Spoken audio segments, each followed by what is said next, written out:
Yeah, I mean, it gives us a great sense of pride to put sake into people's, fridges and kitchens and on their dining tables during a difficult time.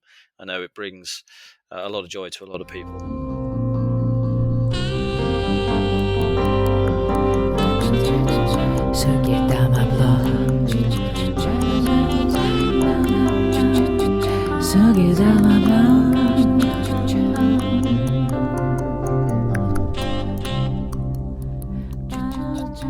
Hey everyone, welcome to the grand finale episode of Season 2 of Sugidama Podcast, the podcast about Japanese sake, the drink which was difficult to find even in London only several years ago.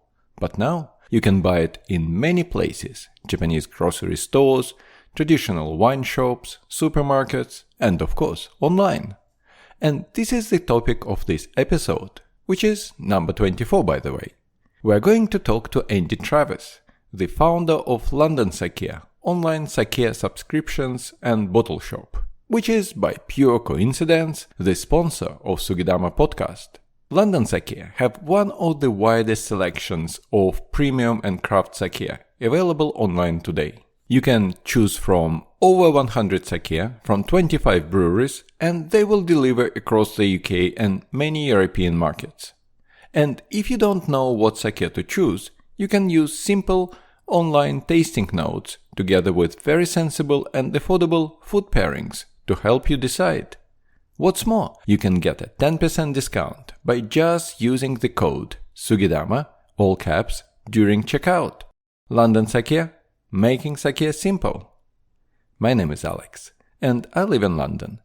I'm a certified sake specialist, sake judge, and sake educator and advocate.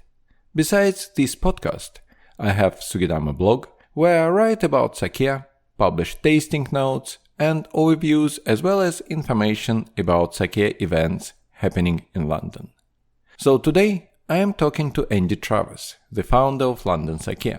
We have been planning this episode for some time, and something always came up, disrupting our schedules. Finally, just before a break in my podcasting season, we managed to hook up on Zencastr and record this interview, covering a lot of topics from London Sake's inception story to the Olympics, sake bottle labels, and many others. And in the course of our conversation, we managed to taste 3 amazing sake. So, here we go. Please welcome our guest. Hi Andy, how are you doing? Hi, Alex. I'm very well, thank you. It's great to be here. Yeah, great to have you here because we've been talking about it for months actually, to have you on the episode, and It's been a little while, yeah. Yeah, it's finally happened. Yeah, I'm very pleased I could join you. Yeah, it's the final episode, so it's a good conclusion of the season 2. Yeah, I consider that a privilege. Great. Probably we'll start with some introduction. Why don't you tell us about yourself and we'll take it from there. Sure. My name is Andy Travers. I'm the founder and director of London Sake, a sake e-commerce business which runs sake subscriptions and an online bottle shop in the UK. Cool. So could you tell us a bit more about your story? So how did you first got into sake? What was your story like of trying and realizing that you like it? And then how it took you from there to actually starting a business? Sure. Well, that story probably starts around 10 years ago or so. I had a close friend who had traveled to Japan and used to tell tales of their travels and made Japan and Japanese culture sounds so magical and appealing that it really piqued my interest. And along with Japanese cuisine and culture, I came across sake for the first time probably around then. And it wasn't till around 2013 that I myself decided to take a break from work and do some traveling. And that travel took me to Japan first and foremost. So I spent a couple of months there at the beginning of 2013 and traveled by myself across the country to various different places. And inevitably on those trips, you bump into sake breweries and restaurants, sake shops inside stations and things like that. And I picked up a kind of a little taste for it there, certainly, and an appreciation for how it was brewed and the heritage of the breweries and the passion that is within the industry. But it wasn't actually till I came back, I bumped into an old colleague of mine, and we started working together later in that year. And he had been slightly obsessed with sake for a couple of years and had gathered a number of books and met a whole lot of people across London and have been on a mission to find every restaurant and retailer in the UK, which at the time wasn't a huge number. No. So he lent me a few of his books, and we went to a few restaurants together and tried a few sake, and it kind of snowballed from there. And I started to become a little bit geeky about sake, and that took me to, part of the way that I find myself learning most effectively is to really kind of engage in it, a bit more experiential. So I ended up setting up the London Sake social media profiles in kind of 2014 as a way to document my kind of education journey. And I guess I had one eye maybe on expanding it in the future into something else, but I consider myself, and still do really, a student of sake. So, yeah, that kind of led from one thing to another, and I started attending the London Sake School sessions, and took the WSET course when it first came out in 2015. I think I was one of the first cohorts for that. And I just was really inspired by the people that I met, and just fascinated by the whole category itself. Yeah. So fast forward to 2018, and the business plan kind of really started to take shape, and slowly worked on that in the background alongside my day job. And then we launched London Sake, the bottle shop and subscription offering on World Sake Day, October 1st, 2019.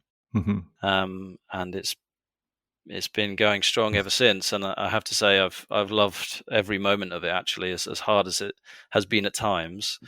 It's just such a wonderful group of people, I think, in the UK, in the kind of very niche sake circles. But I found myself kind of very inspired and enjoying every minute of it. Yeah, it's true. I mean, it's a very exciting story, and I absolutely agree. The people of sake in London, a lot of them, if not most of them, like amazing people. And I agree that you meet them and you learn from them quite a lot every time. And they very nice people to talk to joke around, and yeah. Yeah, I found everybody to be very generous.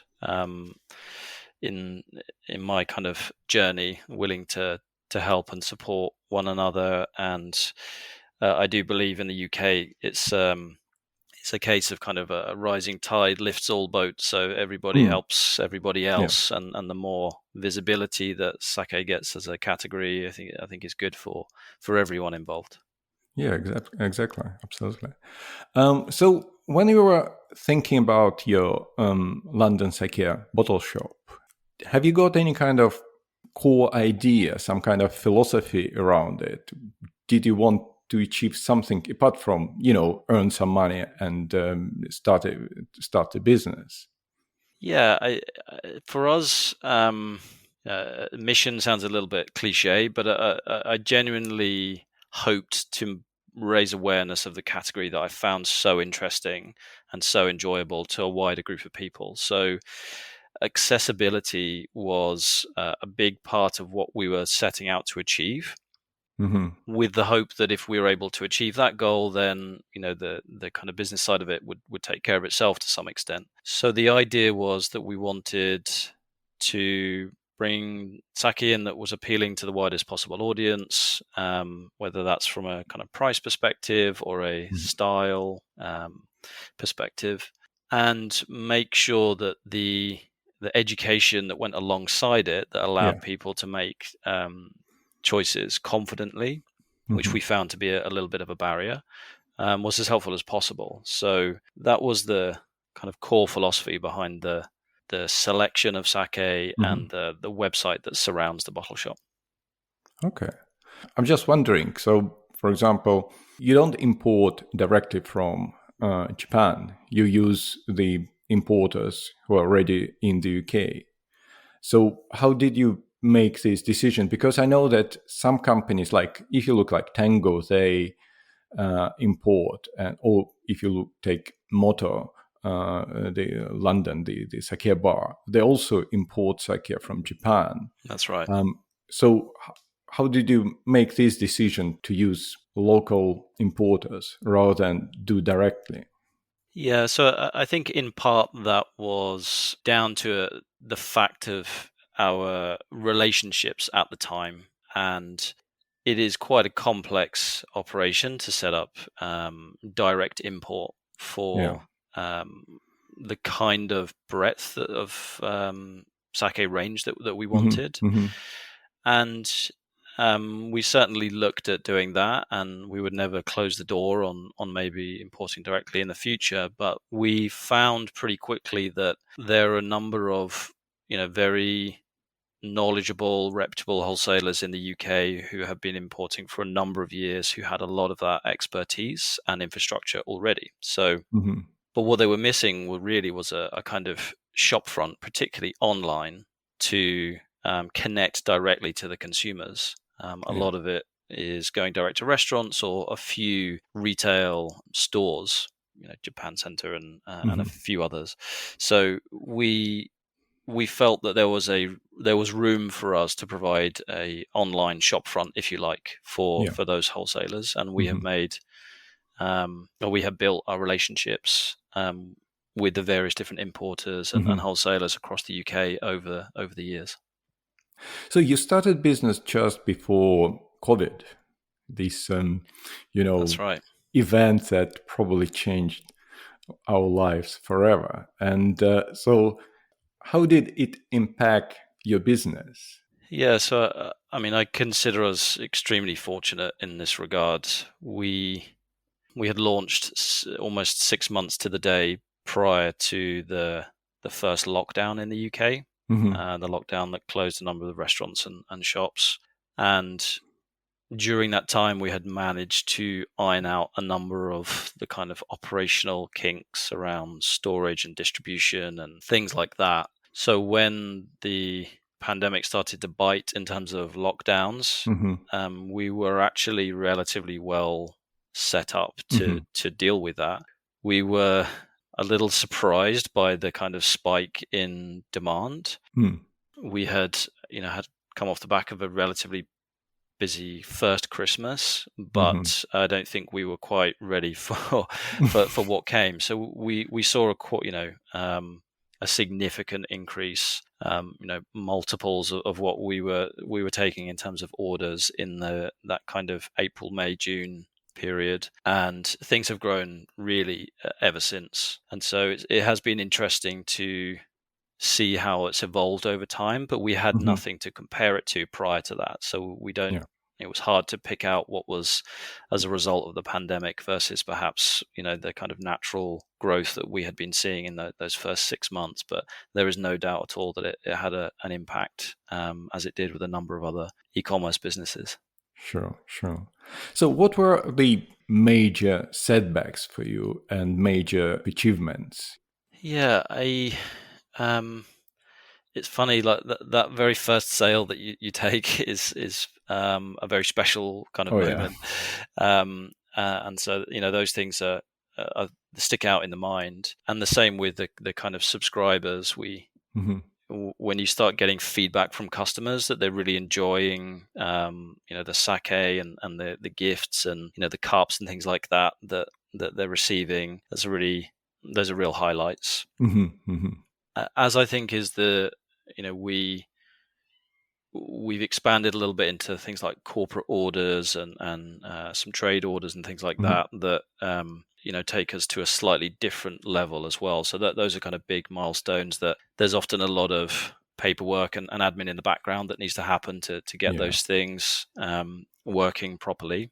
The kind of struggles, there's been a few, as I say, like adjusting to the initial big spikes in demand, trying to keep things moving along and keeping all the customers happy. We are extremely hands-on in every step of the business, and so you take every order very personally. And so when things don't go perfectly, that those things can be tricky. And I also had my first child 2 days into lockdown as well, so there was another thing to kind of juggle at the same time. So it really was an incredible 12 months. I remember I first ordered from you guys, I think, when lockdown started, and I ordered the set of Kampai sake. I was thinking, okay, I just want to support my local sake brewery. And I ordered it, and when it came, I think I found it's quite sweet with them. It was this coaster. It was some kind of message on it. And I found it personal touch when I received the parcel, which was really nice and very welcoming and warm. So I absolutely agree that you guys take it personally. And that's really nice to hear. We certainly during that period, wanted to do the same. I'm sure Tom and Lucy at Kampai, and at the time they weren't selling online, and so we were helping them do that, and really wanted to help a very young business make it through a difficult period. And we wrote a lot of messages that summer to a lot of customers, and we try and add a little something whenever possible to to our step in the process of getting this amazing product from the brewery into the customer's hand. And just a word on Tom and Lucy and Kampai as well. They really are kind of flying the flag for the UK. I find them both very inspirational. Every time I talk to Tom, it gives me a great sense of kind of pride of being involved in the UK sake industry, and they've done some incredible things. It's incredible how they took from very, very small geeky brewery to people who make amazing very sake impressive. Now. Okay, so you sent me some sake that sold on a website, so probably we'll try one of them and just talk about it. Sure. And then we continue our discussion after that. So which one would you like to... Well, I think we should start with a kind of crowd favorite, which is the Dassai 45. And the reason I think we should start with this is I find it one of the more accessible sake. As I say, it's certainly one of our customer favorites. Mm-hmm. It seems to be particularly popular, and I find it a very good introductory sake for wine drinkers in particular. And hopefully we might get to contrast it with a different sake that we have here today, which I find a little bit more appropriate for beer drinkers, actually. And I often use those as kind of recommendations for people that I know, their kind of drinking preferences and things like that. So let's try the Dassai 45. Okay, let me open mine. Now mine's been out of the fridge for maybe 10 minutes. Okay, I think mine as well. I think that's my preferred way to have a chilled sake is not straight out of the fridge, but give it a little time to just warm up a touch. Okay. Kampai.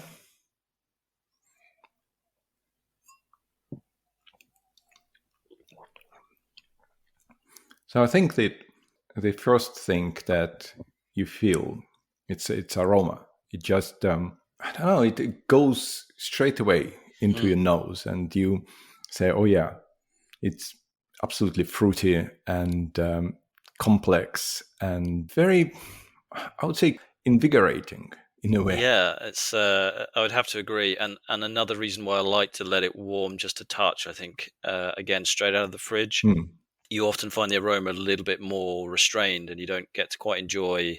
Mm-hmm. I get a lot of sweetness off the Dassai 45. It may be a kind of cotton candy is often used to describe it, and I Mm-hmm. find kind of a overripe fruit as well, kind of a mango or something very sweet that you can Mm-hmm. get straight out of the glass. Really, really enjoyable, very approachable. Yeah. I personally also, when people ask me about, oh, I have never tried sake, what sake should I try? I think Dassai, well, it used to be 50, but now 45 is my straight advice. Basically, try Dassai, and if you like it, you will like sake. If you don't like it, probably we can think about something else. Yeah, So I absolutely agree that it's very good sort of introductory yeah, sake. I find that quite a good rule of thumb as well. I this and as I said, that one other tend to be my go-to starter sakes, Hmm. and we often have Dassai 45 included in a number of our tasting sets and bundles. We've Hmm. added quite a few different types of tasting set by style or brewery or other combinations recently to the bottle shop, and Dassai features a lot in those because it's so versatile and so, as I say, accessible to those people who are new to sake. It's very good as a gift as well. Yeah, yeah, it's very good, and I like the label. I like the how it looks, and it's quite sweet, isn't it? It is, and it's interesting because I don't think I ever found it so sweet when I initially tried it. Hmm. I think I guess it's the same with wine. As your palate develops over time, you kind of have to Yeah. adjust a little bit to those when you're recommending to people who don't drink it often or have never tried it. That Hmm. maybe it will feel a little bit less sweet to them at first taste. So, what kind of food would you recommend with Dasai? Because I think it's one of the sake that you can Mm. drink on its own because it's light, it's sweet, it's fruity, but also obviously sake is very good with food. So, what kind of food pairing would you recommend? Yeah, to me, it's quite versatile. So my standard kind of recommendations would be to go for maybe a light appetizer. Could be shrimp or tempura or something like that, where you give a little bit of room for the sake Hmm. itself. But equally, I think it holds up quite well due to its sweetness for some desserts also, um, or even like kind of fresh fruit. So like a fruit salad from a dessert perspective works quite well. I think it goes well Okay. also with slightly creamier dishes also, which is Hmm. not all that usual. I found for the Junmai Daiginjo category. It tends to Hmm. um, be paired with kind of classical Japanese or Asian dishes. Um, Yeah. but yeah, I find this one is versatile enough to stand up to some of those creamier dishes as well.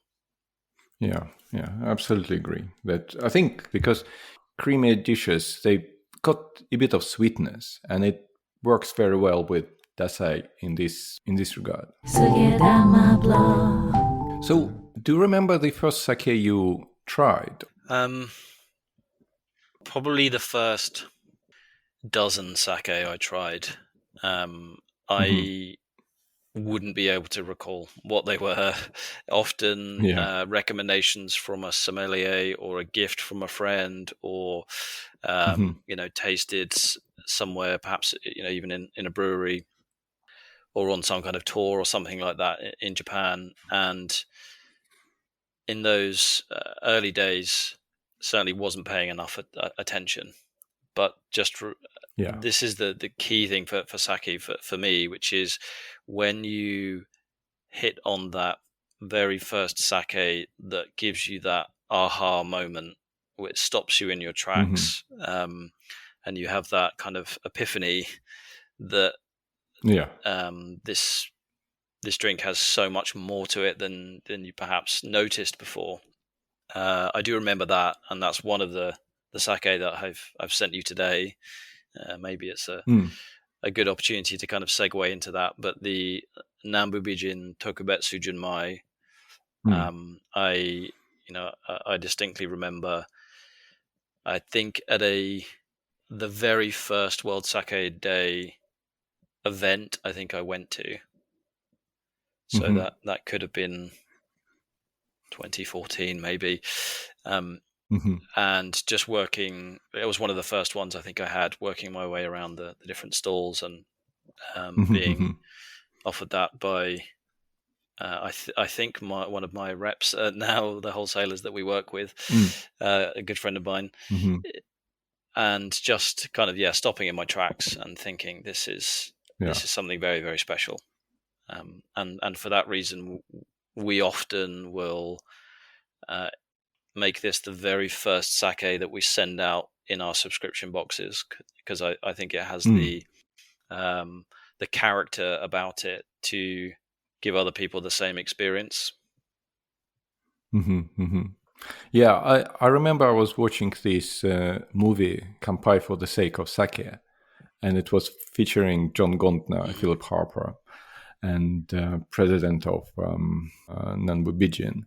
He's very charismatic. It's definitely, I met him at Japanese embassy at this annual event a few years ago. I think it was the first time or second time I went there. And you feel such a warmth coming from him, and his enthusiasm just like a oozing. And he's a great guy, and he can really present sake. Yeah, he talks wonderfully about the philosophy and then the process and their ambitions as a brewery. And I think you hit the nail on the head. He's a very warm character, very charismatic, always laughing, and a joy to be around. Yeah. So shall we try it? Yes, let's do that. I'm going to switch to Anachoco, I think, for this one.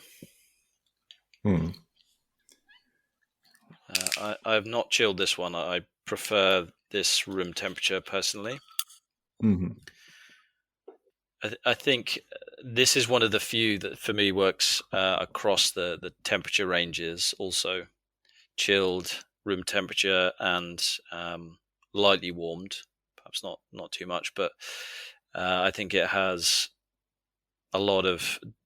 shows a lot of different characteristics of those different temperatures, which is clearly one of the unique things about sake, and something that I've personally enjoyed playing around with temperature, serving temperatures and different styles over the years.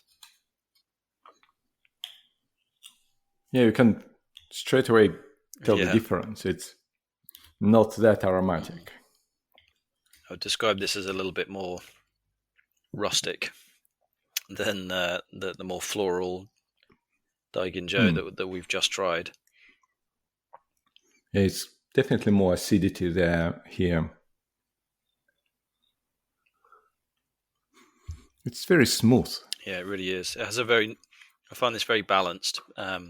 It does have that acidity, but it's kind of offset by this umami flavor as well, and also this like roundedness. There's no kind of sharp edges to this one. It's very drinkable.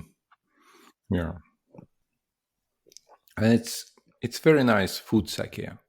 So what would you recommend with this one? Yeah, so I've tried this one with all sorts of dishes at this stage, and I think the two that I've enjoyed the most are mushroom-based dishes, but specifically a mushroom pasta dish and a creamy mushroom pasta dish that my wife makes. And it again, room temperature or just slightly cooler than that, it's wonderful. The two just accentuate each other so nicely, and that's a very that's like kind of comfort food, and I really enjoy that. It's a great dish or great pairing for the autumn and winter.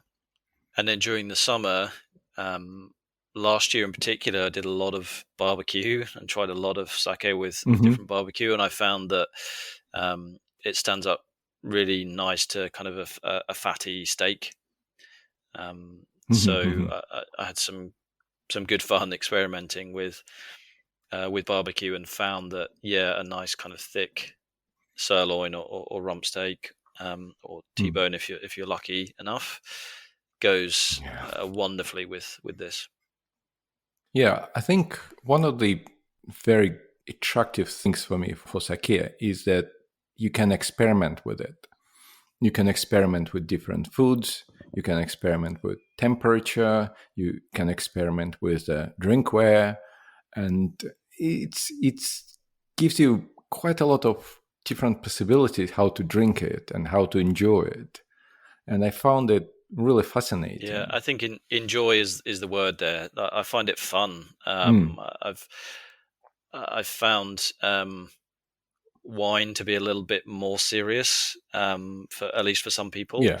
And the appeal for sake and why I kind of went down the rabbit hole with sake with the people that I met during my kind of schooling was because it was just so much fun and so enjoyable. There is a lot less convention, I think, and a lot more room to just play around and experiment, like you say. And that's that makes it very good fun. Yeah, it's definitely things that you can think, okay, let me try it with this dish. Oh, let me try it with this one. Oh, probably should it make it a bit warmer? What about even warmer? And then you find this kind of sometimes perfect match between temperature of sake and the food. And you feel, it's a real magical moment that when you, particularly when a lot of the time you're not even trying, you just come across a particular moment. Another dish that goes really well with this Tokubetsu Junmai as well. I often do a halloumi on the barbecue, halloumi with rosemary and oil, but nice and simple. And those two at the right temperature is just a match made in heaven. It's just so nice. And I'm waiting for the rain to pass here in London so that I can get out and do that again as soon as possible. Yeah, halloumi sounds a very good match for that. And it's Tokubetsu probably because the rice is polished to ginjo probably and grade, and so it's basically ginjo grade sake, but obviously with flavor and taste profile more like Junmai. Yeah, that's right. What do you think about the change of the label? Because there used to be a completely different label, and now they made it more laconic and more stylish. Yeah, I think you hit the nail on the head there. Iconic is the perfect word for it. I love this label. I found the previous labels, for those who remember it, was quite striking. You couldn't miss it. It was a kind of crazy mix of pink and purple, and the Nanbu Bijin logo kind of sprayed across the front. And as fun as that was, I think to be taken a little bit more seriously almost, and to stand out as the kind of quality of product that it is, I think this label is a much better representation of that than the slightly cartoony style that preceded it. There are a couple of Nanbu Bijin labels that still have that characteristic. The Ginginja is a crazy like purple and yellow, but this one I'm a big fan of. Yeah, I quite like it when it was released, I think last year. First time, and it appeared in London, and I'm thinking, it's really good. But what do you think in general about labels? Because I know that a friend of mine, he likes old labels. the ones that really shows that it's an old brewery. But I know some breweries are trying to do like modern label. I think Akitabara, they made few sake with very sort of stylish, more like wine style labels rather than traditional Japanese ones. So what do you think about it? Yeah, so I know the listeners may not be won't be able to see this, but I have my scrapbook here of Oh, 1,000 labels, maybe a little bit less, God. that I've kept since I first started tasting sake, and it's Hmm. very interesting to just flip through this little kind of scrapbook and see the different styles. And actually, that's the old Hmm. Nanbu Bijin label right there. Um, Yeah. so I think it's particularly important, and perhaps not given as much importance as perhaps it should be in the context of making sake as a category better known and more accessible to people, which Hmm. again is something which we care about quite a lot. So Yeah. I absolutely understand the appeal of the aesthetic that comes with traditional labels and the traditional Japanese style, and I find those stunning and beautiful. But I also think you will see from other categories like craft beer, obviously wine, Hmm. um, and a number of spirits categories as well, that labeling and bottling is a really serious business if you're to stand out Oh, yeah. amongst the crowd. And particularly as an online business, we are very heavily reliant on the imagery that we use, and we deal with a Hmm. lot of customers who simply have no prior knowledge of sake, and so Yeah. aesthetics is a really big part of their buying decision, and they will consciously or unconsciously use some of that to help them make their purchase decisions. So Yeah. I think labels that are sympathetic to that when they're used in non-Japanese markets are Yeah. very important, because they have a kind of a function as well as like a beauty to them. So Hmm. we kind of are torn a little bit between those things. Like I will often go for the quirky labels and be drawn to those, Hmm. Yeah. but we find that the more kind of practical, informative, and simple labeling is particularly effective when it comes to helping people make their choices. Yeah, absolutely agree that obviously the, the the the whole purpose of the label to make people know what they give them some kind of idea what they're going to drink. And it's the same with the information on the label because it's a lot of debates about what to put on the labels. And I know that some of the importers they put very very brief information trying to explain what kind of sake it is rather than like more Mm. descriptive. And some of other people put quite a lot of information like a polishing ratio, acidity, second Mm. meter value and other stuff. And I think it's a constant debates because some people say people don't want to know all this kind of technical stuff. But if you probably more into sake, if you're more geeky, you probably want to see. I always want to see what is acidity, what Yeah. is sake meter value of the sake. And when it's not on the label, I have to go on the internet and find it on the brewery's website sometimes. So it's a constant struggle between people who want to make it more accessible and people Yeah, who, it's a tricky balance yeah, for sure. I find that the importers themselves have and the wholesalers you play a big role here. I think credit to those wholesalers who put the effort into the back yeah, labeling, which gives a lot of the English language translations of the technical specifications and the flavor profile and the the details that are often illegible for those who don't hmm, read or speak Japanese, and that can help a lot. That will that kind of utility is really helpful, and it allows the front labeling to be a bit more playful or characteristic of the brewery itself, which is also kind of what you want to see, what you want to know. I guess get a sense of how perhaps luxurious or playful or fun those the product might be itself. You compare something like a bottle of Mio sparkling sake, which has a very clear identity, that striking kind of blue bottle has a bit more of a fun, playful, kind of characteristic than some of the other more refined Junmai Daiginjos that you see with the pretty bottle tops and the straw ties and special boxes and things like that. Yeah. Just to remind you that I'm talking to Andy Travers, the founder of London Sake, our sponsor. Have a look at London Sake website and their great selection of sake, and don't forget about the magic word, Sugidama, all caps, to give you 10% discount. Back to Andy.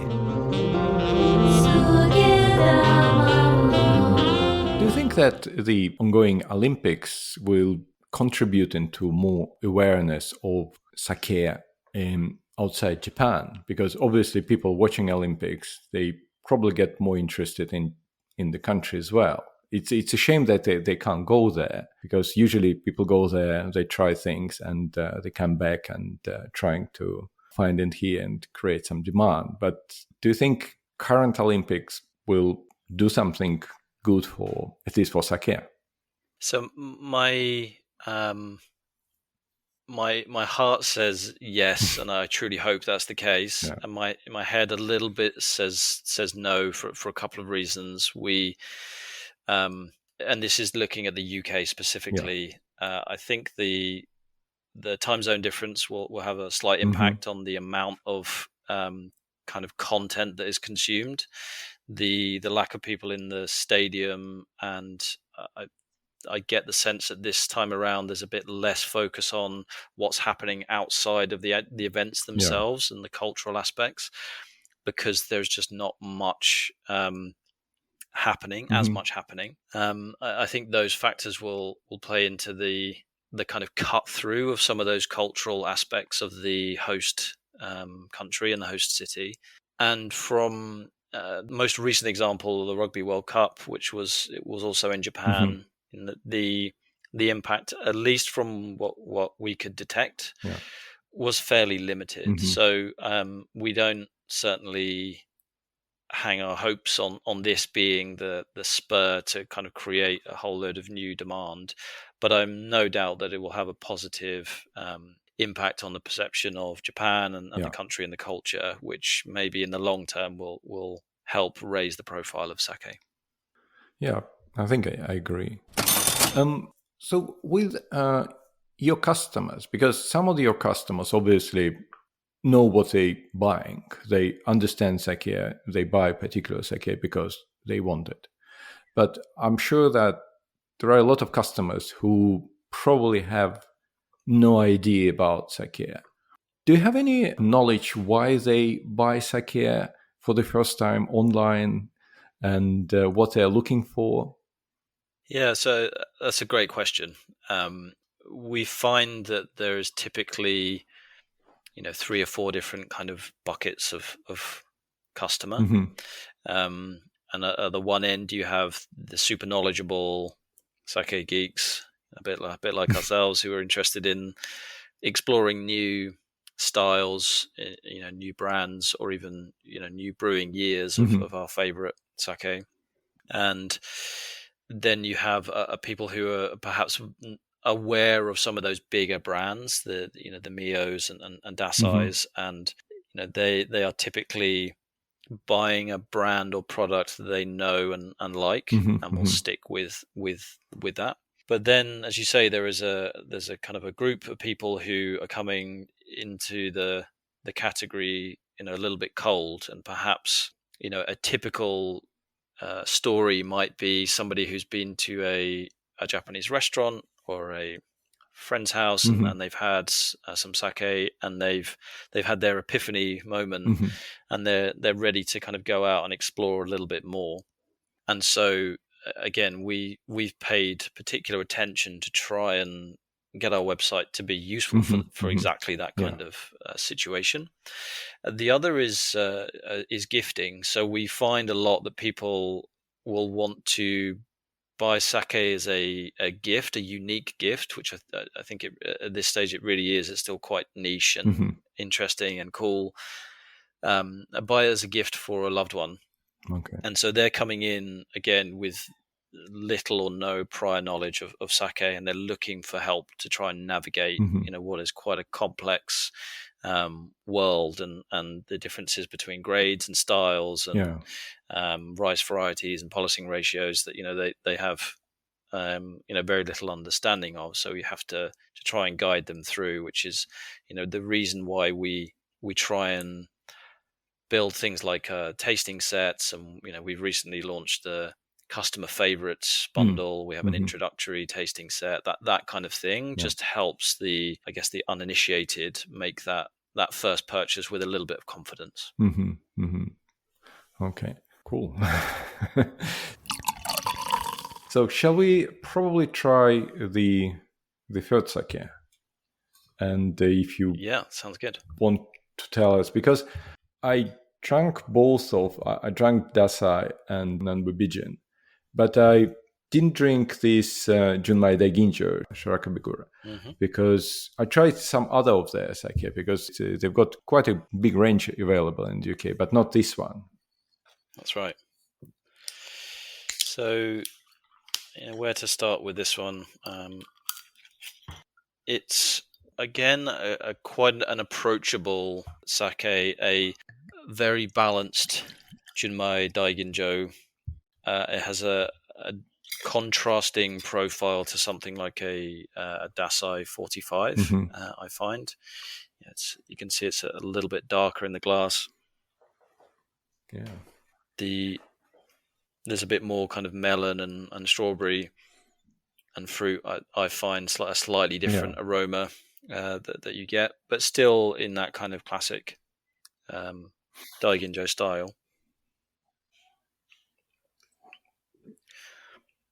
I get a bit more rice and body, a bit richer, on the palate. This one, whereas the Dassai 45 a little bit lighter and more refined. Maybe this one's got, I think, a little bit more going on. The brewery itself, or the brand, Shirakabegura, it's actually the same brewery that produces the Mio sparkling sake that I was talking about before, which is one of their more popular ranges, and it comes from a company called Takara, who historically made soy sauce and other kind of products, and moved into sake and created this subsidiary. And the brewery has really just perfected the art of producing just some wonderful products across a range of styles as well. As you say, they've got quite a broad range.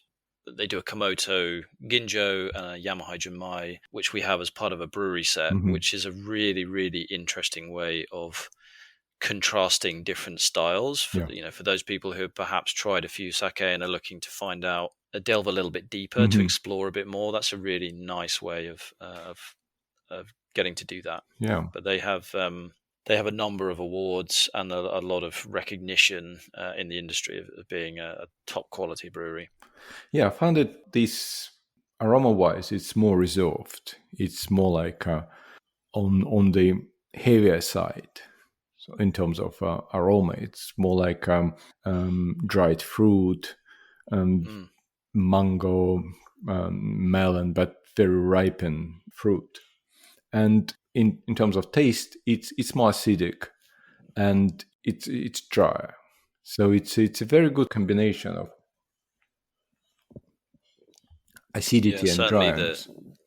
The acidity, I think, 1.5. I think from memory, that it does have a little bit more on the acidity side. But again, a bit like the Nanbu Bijin, I think it has a pretty good balance. They do a wonderful job of not letting that kind of dominate. It's really, I find it quite smooth as well at the end. You don't get any harsh kind of alcohol cut through. it's smooth all the way through into the finish. Yeah. And again, another one which stands up quite well to fatty foods, both meat and kind of fatty fish as well. Yeah. We often say that there is, particularly like, deep fried or kind of breaded, meats or seafood can be really good combinations with sake like this. Yeah, it's definitely probably very good with fatty, salty dishes. And you can feel quite a lot of umami in it. So it's probably will interact very well with meat and fatty fish, as you said, because it's full of umami. Yeah. I think if you, I can picture this one at kind of a seaside with like a fried calamari or something like that, like a fried squid that just really sets it off just nicely. Yeah. Another one where I'd quite like the labeling as well. The gold label, particularly when you see it relative to the other sake from the brewery, they lined up together. They look really neat together. I'm a big fan of those darker kind of frosted bottles as well. I think they look, really, really special. Yeah. And another one that makes for a really great gift, the larger bottle. I think we both have the 300 ml with us, but the larger bottle, which is 640 ml, comes in a very, very nice presentation box. That makes it look really special. It's quite unusual that they've got larger bottles in 640 rather than 720, which is usual amount of sake. Yeah, one of the few breweries that I see do that size. You get some 750 mils, but as you say, the majority are 720. So they are I think trying to stand out in against the other sake in any way that they can. Yeah, I think so. It was one of the sake I remember very well from my Kiksakeshi course. Yeah, I remember I was looking at the numbers and thinking, why is 640? And you definitely remember it, and it's probably a good thing to do. Suge, suge, suge, suge dama blog. Suge, suge, suge, suge dama blog. Yeah, I think the selection is very good because all three sake are very different, and they showcase different sides of sake because you've got very light and fruity Dassai, and you've got more savory and down-to-earth Nanbu Bijin, and you've got very reserved Shirakabegura sake. So it's a great combination.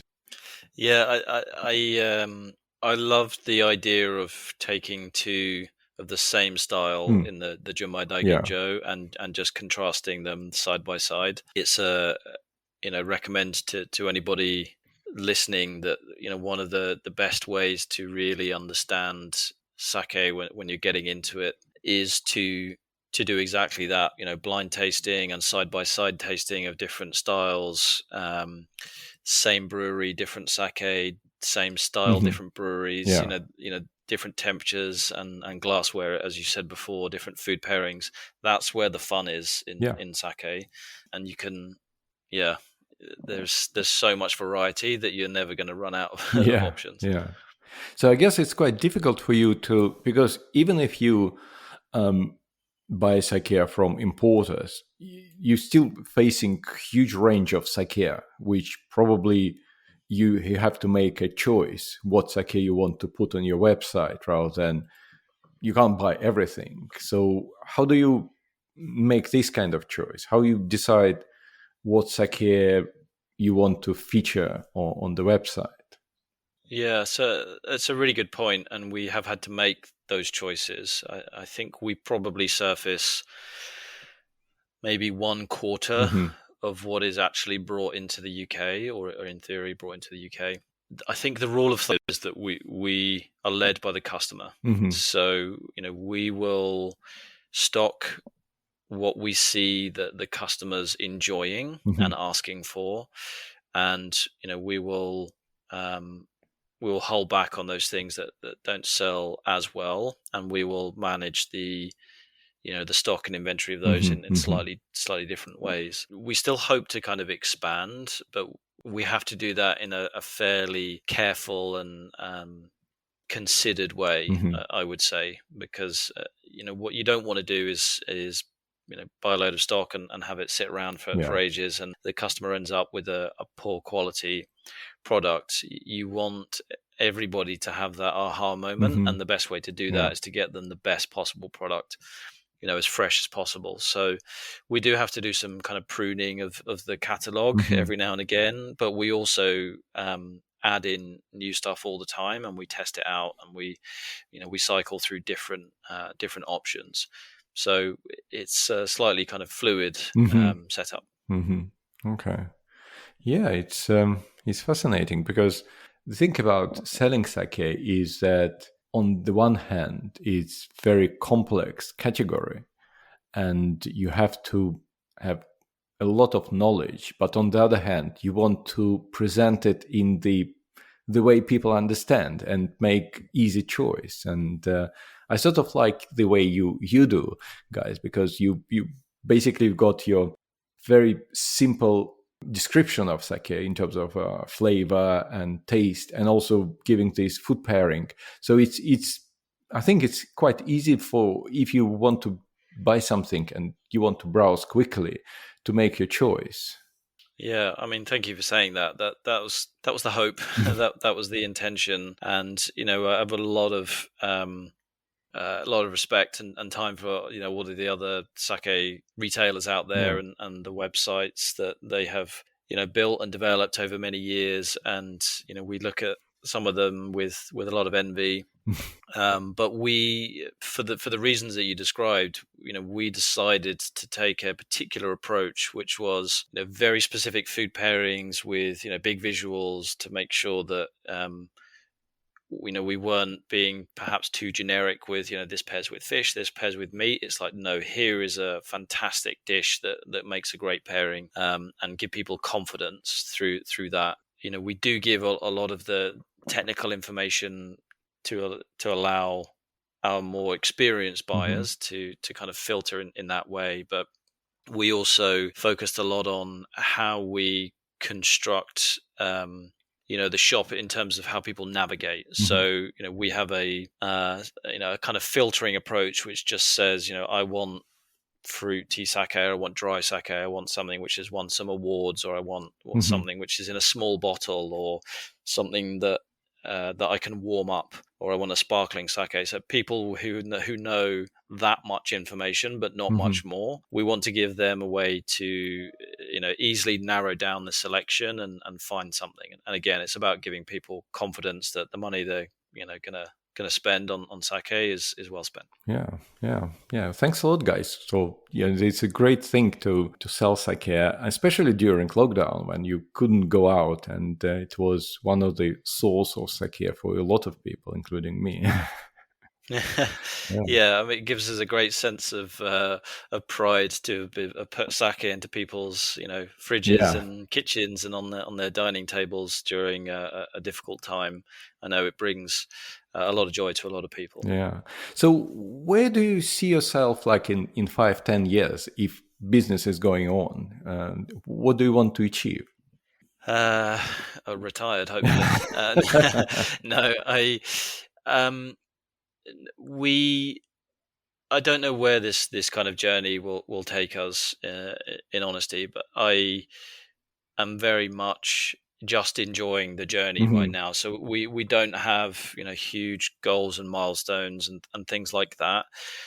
We take a lot of joy out of what we're doing right now, and we'll continue to kind of build and grow the business in different ways. Slowly and steadily. That we're looking at much more in the way of partnerships and sponsorship and things like that. We're obviously sponsors of a wonderful sake podcast that you might know, but we've also partnered with Hyper Japan this year, and I think there's opportunities to do more there. What I would really love to do is to lift the category as a whole in the UK. Yeah. That for me is the most, I think, rewarding thing to pursue. And I think that something that we aim to spend a little bit more time on, hopefully in the coming years, because as I said earlier, a rising tide lifts all boats in this case. And we're such a small but friendly and knowledgeable and wonderful group of people here in the UK who are kind of leading the industry, if you like. That we'd like to do something that benefits everybody.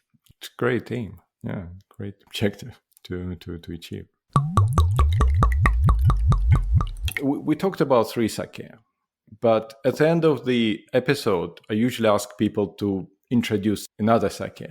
Would you like to feature some sake at the end of the episode? Yeah, I would love to. Narrowing down that choice is the challenge.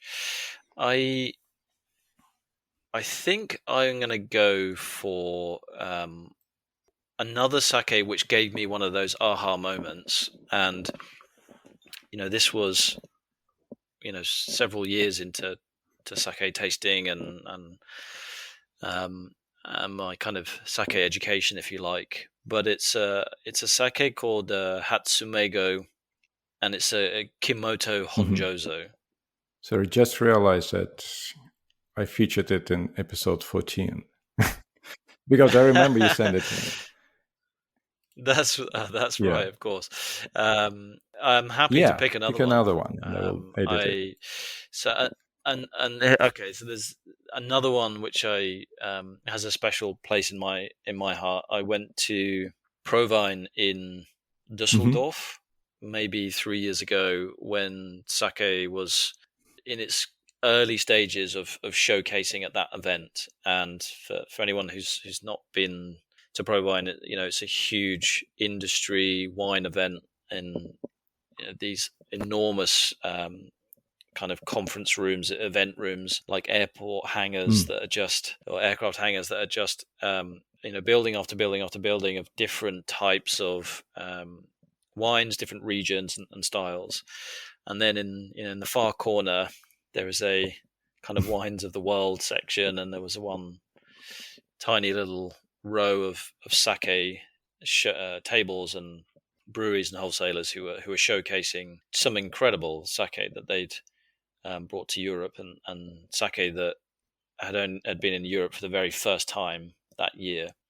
I came across a brand who sell in France, and they introduced me to Shichiken brewery, and they showed me 3 different styles, and we currently stock a couple of those, the Junmai and the Junmai Daiginjo, and also a sparkling, which was one of the most incredible sparkling sakes I've had. But the one that I would call out as a recommendation to your listeners is the Shichiken Junmai Daiginjo. Again, price-wise, it's competitive. It's really fantastic value for what it is. This brewery is, you can kind of tell the expertise through the drink somehow, like the precision and the attention to detail, and again, like the balance.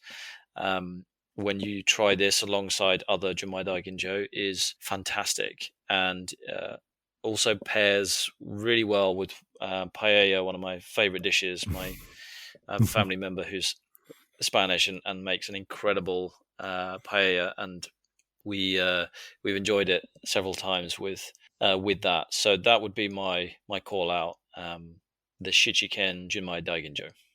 Definitely. I don't think I tried Shichiken, but yeah, it sounds very enticing. Okay, yeah, thanks a lot for the conversation. I think it was quite interesting because we talked about your business, we talked about sake, we tried 3 sake, so I think we covered all the territory around sake. So I guess it should be very interesting for other people to listen. Yeah, thank you. It's been great fun. It's been a great time. as you know, I'm a huge fan of the podcast and everybody who's kind of trying to raise the profile of sake, particularly here in the UK. And Alex, you've done an incredible job for your part in Thank doing you. that. So it is a real privilege to be here and share some great sake with you. I hope maybe I can come back again sometime and try some new sake too. Yeah, sounds cool. Thanks a lot. Thank you very much. It was a great conversation with Andy, and his choice of sake for the occasion was superb. And it's an amazing conclusion of Season 2. What do you think? So that's it for today. I'll be back with more episodes in autumn. I haven't decided yet when, because I'm thinking about either have Season 3 overrunning the year end with its conclusion in February, or to do it once a week and run from October to the end of December. But if you don't want to miss the new season, just hit the subscribe button anywhere you are listening to this podcast to.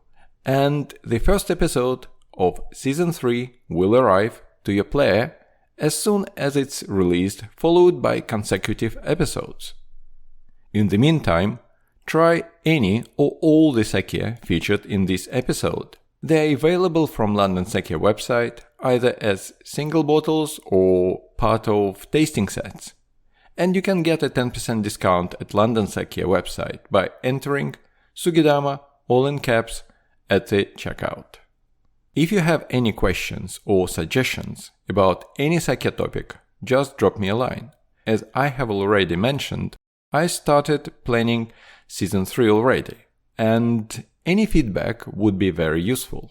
My email address is alex@sugidama.co.uk, or you can tag me on Instagram or Twitter at sugidamablog in one word.